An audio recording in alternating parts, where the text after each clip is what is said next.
नमस्कार मित्रांनो, स्वागत आहे आपलं जॉब्स 247 यूट्यूब चॅनलवरती। आजच्या व्हिडिओमध्ये आपण RRB ELP अंतर्गत जी भरती निघालेली आहे त्यासाठी फॉर्म कसा भरायचा याविषयी माहिती जाणून घेणार आहोत। अर्ज करण्याची शेवटची तारीख 19 फेब्रुवारी 2024 आहे। यामध्ये काही अडचण असेल तर तुम्ही त्यांचे हेल्प डेस्क नंबर किंवा ईमेलवरती कॉन्टॅक्ट करू शकता। यामध्ये कास्ट सर्टिफिकेट जे आहे तुम्हाला अपलोड करावं लागतं, त्यासाठीचं फॉर्मॅट त्यांनी दिलेला आहे। तुम्ही एकदा फॉर्मॅट चेकआउट करून नंतरच जो आहे फॉर्म भरण्यास सुरुवात करायची आहे। तर सुरुवातीला अप्लाय बटनावरती क्लिक करून तुम्ही क्रिएट ॲन अकाउंटवरती क्लिक करायचं आहे किंवा खाली ऑलरेडी हॅव ॲन अकाउंटवरती क्लिक करून तुम्ही लॉग इन करू शकता। तर क्रिएट ॲन अकाउंटवरती क्लिक केल्यानंतर एक अशा प्रकारचं जे आहे इन्स्ट्रक्शनचं पेज ओपन होतं।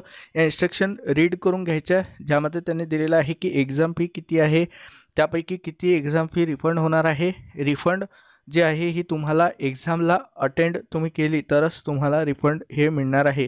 तर अशा प्रकारचे काही इन्स्ट्रक्शन्स आहेत, त्याला I have download the details instructions असं दिलेलं आहे। त्यावरती क्लिक करून प्रोसीड बटनावरती क्लिक करायचं आहे। यानंतर त्यांनी पहिला प्रश्न विचारला आहे, तुम्ही जे आहे तुम्हाला प्रतिबंधित केलेलं आहे का रेल्वेने, तर यस केलं तर तुम्ही रिजेक्ट होऊन जाल, त्यामुळे नो करायचं आहे। त्यानंतर विचारलं आहे, तुम्ही लॅसिक सर्जरी किंवा इतर काही सर्जरी केली आहे का, तर जर तुम्ही यस केलं तर त्यामध्ये सुद्धा तुम्हाला पुढे प्रोसेस करता येणार नाही। त्यानंतरचं विचारलं आहे, तुम्ही दिव्यांग उमेदवार आहात का, जर तुम्ही दिव्यांग उमेदवार असाल तर या पदासाठी जे आहे हे पात्र नाही आहेत दिव्यांग उमेदवार, त्यामुळे या ठिकाणी सुद्धा तुम्हाला नो करायचं आहे। यानंतर विचारलेलं आहे कंट्री ऑफ नॅशनॅलिटी, तर इंडिया आपण सिलेक्ट करूया। यानंतर फुल नेम त्यांनी विचारलं आहे, तर आपलं जे पण नाव आहे हे 10वीच्या मार्कशीटच्या हिशोबाने तुम्हाला या ठिकाणी टाकायचं आहे। यामध्ये तुमचं स्पेलिंग वगैरेची जी काही इन्फॉर्मेशन आहे ही चेकआउट करून यामध्ये टाकावी लागेल। यासाठी मित्रांनो मी डिस्क्रिप्शनला तुम्हाला अप्लाय लिंक दिलेली आहे, जर तुम्हाला अप्लाय लिंक मिळत नसेल तर तुम्ही लिंकवरती येऊन इथून अप्लाय करू शकता। यामध्ये विचारलं आहे, तुम्ही नाव बदल केला आहे का, नाव बदल केला असेल तर त्यानंतर बदललेल्या नावाची डिटेल्स तुम्ही यामध्ये टाकू शकता। यानंतर विचारलं आहे, तुमची जन्मतारीख काय आहे। मित्रांनो एक एक जी डिटेल्स आहे ही तुम्हाला रिटाईप त्यांनी करायला सांगितलेलं आहे, जेणेकरून जे आहे तुम्ही फॉर्म भरताना कुठल्याही प्रकारची चूक करू शकणार नाही। त्यानंतर विचारलं आहे जेंडर सिलेक्ट करायचं आहे, तर तुम्हाला तुमचं जेंडर सिलेक्ट करायचं आहे। जेंडर सिलेक्ट केल्यानंतर रिसिलेक्ट जेंडरचं ऑप्शन येतं, तिथे सुद्धा सिलेक्ट करायचं। त्यानंतर वडिलांचं नाव तुम्हाला या ठिकाणी टाकायचं आहे। यानंतर मित्रांनो रिटाईप फादर्स नेम दिलेलं आहे, तर पुन्हा एकदा टाकायचं आहे। स्पेलिंग वगैरे जर चुकीचं असलं तर तिथे क्रॉसचं ऑप्शन येतं। त्यानंतर आईचं नाव विचारलं आहे, तर आईचं नाव तुम्हाला टाकायचं आहे। हे टाकल्यानंतर आधार ऑथेंटिकेशन तुम्हाला करायचं आहे, तर यामध्ये हे जो आहे आधार कार्डचा नंबर तुम्हाला टाकून व्हेरीफाय युजिंग आधारचं क्लिक करायचं आहे। जर तुमचं आधार कार्ड तुमच्याकडे अवेलेबल नसेल तर तुम्ही दुसरे काही प्रोसेस यूज करू शकता, जसे की आपण इथे आय डू नॉट हॅव आधारवरती क्लिक केलं तर यामध्ये ID प्रूफचं ऑप्शन येतं, जसे की voter ID, driving licence, passport अशा प्रकारचं। तर त्यापैकी तुम्ही कोणतंही एक ऑप्शन चूज करून यामध्ये जी डिटेल्स आहे ही फिलअप करू शकता। तर हे झालं व्हेरिफिकेशन युजिंग आधार। तर इथे आपण आधारची डिटेल्स व्हेरीफाय करून घेऊया। त्यानंतर विचारलं आहे ईमेल ॲड्रेस, तर मित्रांनो तुमचा जो पण ॲक्टिव्ह आणि व्हॅलिड असा ईमेल ID आहे तो तुम्हाला इथे टाकायचा आहे। त्याचा जो पण OTP असेल तो बाजूला तुम्हाला येथे रकान्यात टाकायचा आहे। तिथे ऑप्शन दिलेला आहे जनरेट ईमेल OTP, अशाच प्रकारे मोबाईल OTP, तर ते तुम्हाला या ठिकाणी टाकून घ्यायचे आहे। हे OTP टाकल्यानंतर येथे पासवर्ड क्रिएट करायचा आहे। पासवर्ड अल्फा न्यूमरिक असला पाहिजे, ज्यामध्ये मी एक्झाम्पल म्हणून एक पासवर्ड टाईप करून दाखवलेला आहे, बघू शकता। जसं की मी इथे नाव टाईप केलं आहे आकाश @123, तर ए जो आहे हा स्टार्टिंगचं कॅपिटल आहे, बाकी स्मॉल आहे। त्यानंतर स्पेशल कॅरेक्टर आणि नंबरसुद्धा मी यामध्ये यूज केले आहे। अशा प्रकारे तुम्ही तुमचा पासवर्ड जो आहे हा क्रिएट करू शकता। त्यानंतर कन्फर्म पासवर्ड करून जो कॅप्चा दिलेला आहे तो टाकून तुम्हाला प्रिव्ह्यू आणि अकाउंट क्रिएट करायचं आहे। यानंतर तुम्हाला तुमचा ईमेल ID किंवा मोबाईल नंबर आणि क्रिएट केलेला पासवर्ड टाकून येथे लॉग इन करायचं आहे। यानंतर मी लॉग इन करून घेतो।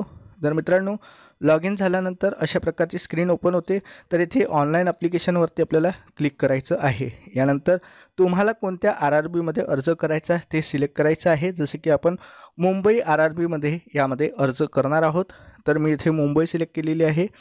यानंतर मित्रांनो त्यामध्ये 3 रिजन आहे, central region, south central railway आणि वेस्टर्न रेल्वे. तर तुम्हाला जशा प्रकारे जे आहे झोन निहाय जे प्रिफरन्स द्यायचे असतील तर ते तुम्ही यामध्ये देऊ शकता. यानंतर आपण येथे आय ॲग्री करून नेक्स्टवरती क्लिक करूया. नेक्स्टवरती क्लिक केल्यानंतर आपल्यासमोर जे आहे नेक्स्ट पेज ओपन होतं.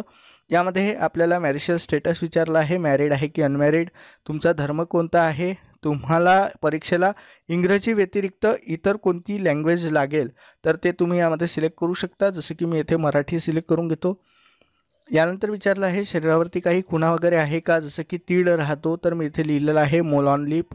त्यानंतर आणखी पण आयडेंटिफिकेशन मार्क्स असतील तर तुम्ही यामध्ये टाकू शकता, नसेल तर नो मार्क्सची तुम्ही एंट्री यामध्ये करू शकता. हे झाल्यानंतर मित्रांनो येथे खाली विचारलं आहे कम्युनिटी डिटेल्स. तर कम्युनिटीमध्ये तुमची कास्ट कॅटेगरी कोणती आहे ते सिलेक्ट करून घ्यायची आहे. त्यानंतर कास्ट कॅटेगरीमध्ये जर समजा तुम्ही येत असाल तर त्याचा जो पण फॉर्मॅट आहे त्यानुसार तुम्हाला त्याची डिटेल्स टाकावे लागेल, जसे की कास्ट सर्टिफिकेटचा नंबर, त्यानंतर कोणी इश्यू केला आहे तर इश्यूइंग ऑथॉरिटीचं जे नाव आहे हे तुम्हाला तुमच्या कास्ट सर्टिफिकेटवरती पाहायला मिळतं, ते तुम्हाला या ठिकाणी सिलेक्ट करून घ्यायचं आहे. तर माझ्या केसमध्ये ते सब डिव्हिजनल ऑफिसरचं कास्ट सर्टिफिकेट आहे तर ते सिलेक्ट केलं आहे. त्यानंतर इश्यूइंग स्टेट कोणतं आहे तर कोणत्या राज्यात इश्यू झाला आहे तर महाराष्ट्र. त्यानंतर कधी इश्यू झाला आहे तर त्याची तारीख जी आहे आपल्याला कॅलेंडरच्या आयकॉनवरती जाऊन यामध्ये सिलेक्ट करून घ्यायची आहे. तर मी इथे तारीख सिलेक्ट करून घेतो. यानंतर विचारलं आहे तुम्हाला रेल्वे पास पाहिजे का, जर तुम्ही इलिजिबल असाल तर अशा प्रकारचा ऑप्शन येतो. तर मी इथे यस केलं आहे. नियरेस्ट रेल्वे स्टेशन विचारलं आहे तर मी इथे टाकून दिलेलं आहे. यानंतर इथे आपल्याला कास्ट सर्टिफिकेट अपलोड करायचे आहे. यामध्ये कास्ट सर्टिफिकेटची साईज 300 KB दरम्यान असली पाहिजे आणि ती PDF अपलोड करायची आहे. यानंतर त्यांनी विचारलं आहे प्रेझेंट ॲड्रेस आणि परमनंट ॲड्रेस. तर यामध्ये तुम्हाला जिल्हा, राज्य आणि जो पण तुमचा ॲड्रेस आहे हा या ठिकाणी टाकायचा आहे. यानंतर पिनकोड तुम्हाला टाकायचा आहे. जर तुमचा प्रेझेंट आणि परमनंट ॲड्रेस सेम असेल तर खाली त्यांनी दिलेलं आहे tick if permanent address is same as present address. जर तुमचा सारखा असेल तर तुम्ही चेकबॉक्सवरती क्लिक करू शकता. मी जसं करून दाखवत आहे बघू शकता. येथे मी टिकवरती क्लिक करून घेतो तर ऑटोमॅटिक परमनंट ॲड्रेस फिलअप होऊन जाऊन. त्यानंतर मित्रांनो येथे जे आहे डॉक्युमेंट अपलोड केल्यानंतर आपण सेव्ह करूया. सेव्ह केल्यानंतर जे आहे विचारलं आहे एक सर्व्हिसमॅन आहात का, असाल तर त्या संदर्भात तुमची रँक कोणती होती, सर्व्हिस काय आहे हे द्यावे लागेल, नसेल तर नो करायचं. त्यानंतर विचारलं आहे EBCमध्ये येता का, तर EBCमध्ये कोणती विद्यार्थी येतात ज्यांचं ॲन्युअल इन्कम 50,000पेक्षा कमी आहे किंवा BPL कार्ड होल्डर आहेत आणि त्यांच्याकडे EBCचं सर्टिफिकेट असणं गरजेचं आहे. EBCचं सर्टिफिकेट नसेल आणि तुम्ही या ठिकाणी यस केलं तर तुम्हाला डॉक्युमेंट व्हेरिफिकेशनच्या वेळेस रिजेक्ट केलं जातं, त्यामुळे मी इथे नो करणार आहे. यानंतर विचारलं आहे रेल्वेचे एम्प्लॉई आहात का, असाल तर तुम्ही यस करून त्याची डिटेल्स द्यायची आहे, नसेल तर या ठिकाणी नो करायचं आहे. अशाच प्रकारे यामध्ये विचारलं आहे रेल्वे एम्प्लॉई व्यतिरिक्त तुम्ही इतर ठिकाणी कर्मचारी म्हणून काम करत आहात का, असाल तर त्याची डिटेल्स द्यायची. त्यानंतर विचारलं आहे तुम्ही ॲप्रेंटिस केली आहे का, असेल तर तुम्ही यामध्ये तुमचा ॲप्रेंटिसचा ट्रेड, ॲप्रेंटिसचा कालावधी, जसं की ॲप्रेंटिस कधी सुरू झाली होती, कधी त्याचं लास्ट डेट होती, सर्टिफिकेटचा नंबर काय होता, त्यानंतर सर्टिफिकेट डेट काय आहे तर ते तुम्हाला या ठिकाणी टाकावी लागेल. यासाठी ॲप्रेंटिस गरजेची नाही आहे. जर असली तुम्ही केली तर यामध्ये तुम्हाला फायदा होऊ शकतो. यानंतर आहे रिफंडसाठी तुम्हाला अकाउंट नंबरची डिटेल्स द्यायची आहे. तर जसे की तुमचं स्वतःचं नाव, अकाउंट होल्डरचं, त्यानंतर अकाउंट नंबर तुम्हाला टाकायचा आहे. त्यानंतर कन्फर्म करायचं आहे. IFSC कोड टाकून जे आहे बँकेचं नाव आणि इतर तपशील येथे व्हेरीफाय होऊन जातो.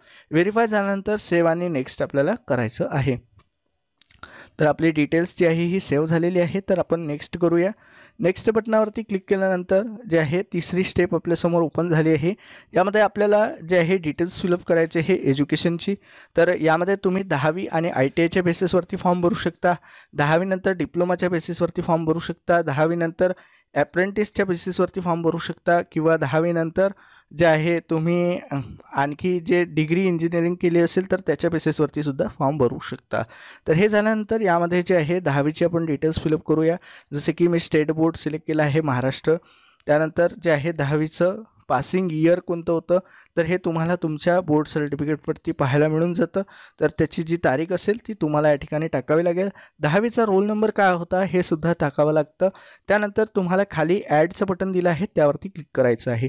ॲड झाल्यानंतर मित्रांनो दुसरं ऑप्शन्स आपल्यासमोर येतं. यामध्ये काही मॉडिफिकेशन करायचं असलं तर तुम्ही एडिट किंवा डिलीट करू शकता.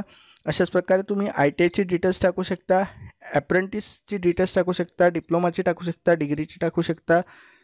तर यामध्ये जे आहे तुम्हाला स्ट्रीम वगैरेचं इन्फॉर्मेशन ऑप्शन ओपन होऊन जातं. जसे की समजा तुम्ही NSC सिलेक्ट केलं तर नॅशनल अप्रेंटिस सर्टिफिकेट तुमच्याकडे असणं गरजेचं राहील.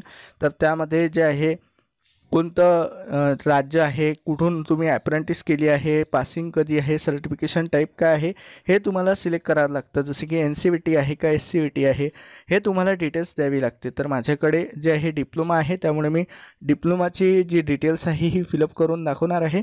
यामध्ये मी तुम्हाला डेमोसाठी दाखवलेलं आहे की ITI सिलेक्ट केला तर कशा प्रकारचे ऑप्शन्स तुम्हाला यामध्ये पाहायला मिळतात.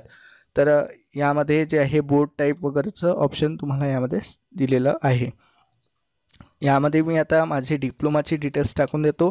जसं की येथे ब्रांच नेम इलेक्ट्रिकल आहे, त्यानंतर स्टेटमध्ये आपल्याला स्टेट निवडायचं आहे, यानंतर राज्य, त्यानंतर जे आहे कोणत्या ठिकाणाहून तुम्ही पॉलिटेक्निक किंवा डिप्लोमा जो आहे कंप्लीट केलेला आहे याची इन्फॉर्मेशन टाकायची. त्यानंतर डिप्लोमाचं पासिंगची जी डेट आहे ही लास्ट सेमिस्टरच्या मार्कशीटवरती दिलेली राहते, ती तुम्ही यामध्ये टाकू शकता. तर मी इथे जे आहे डेट टाकून देतो माझ्या डिप्लोमाची. यानंतर ॲडवरती क्लिक करूया. तर ही डिटेल्स ॲड झाली. आता डिग्रीसुद्धा झाली आहे, त्यामुळे मी डिग्रीची इन्फॉर्मेशनसुद्धा यामध्ये टाकून देतो. तर अशा प्रकारे जे आहे एक एक इन्फॉर्मेशन तुम्ही जे आहे जशा क्रमाने तुम्ही एज्युकेशन कंप्लीट केलं आहे त्या क्रमाने तुम्ही यामध्ये जे इन्फॉर्मेशन आहे ही फिलअप करू शकता. हे टाकल्यानंतर डेट ऑफ पासिंगचं ऑप्शन येतं, त्या ठिकाणी पासिंग डेट तुम्हाला टाकायची आहे. आणि लास्टला जी इन्फॉर्मेशन आहे ही एकदा चेक करून घ्यायची आणि त्यानंतर नेक्स्टवरती क्लिक करायचं आहे.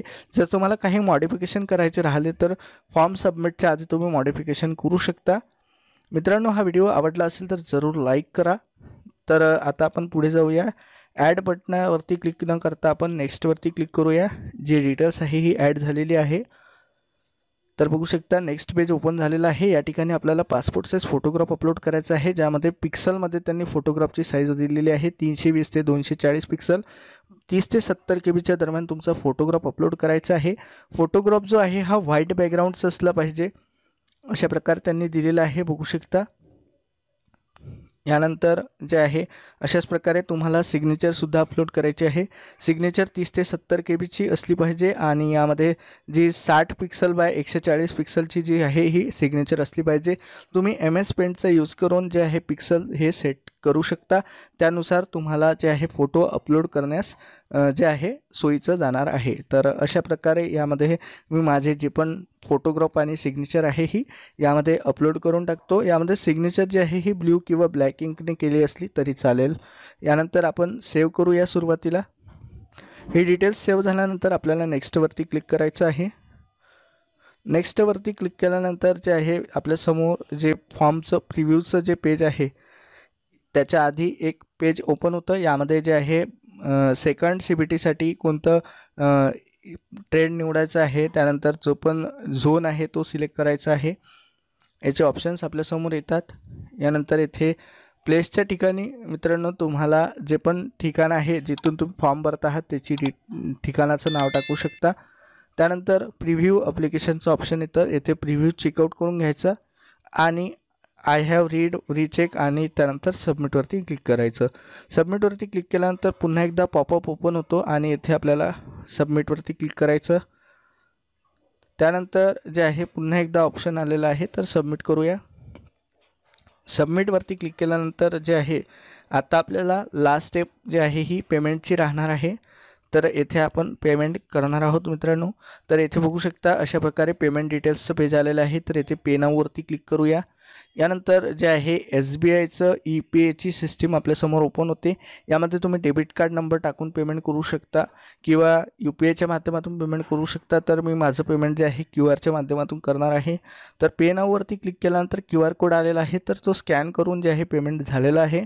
अशा प्रकारे जे आहे तुम्ही फॉर्मची प्रिंटआउट काढू शकता आणि त्याला सेव्ह करू शकता. तर मित्रांनो, हा व्हिडिओ शेअर करा, लाईक करा. धन्यवाद.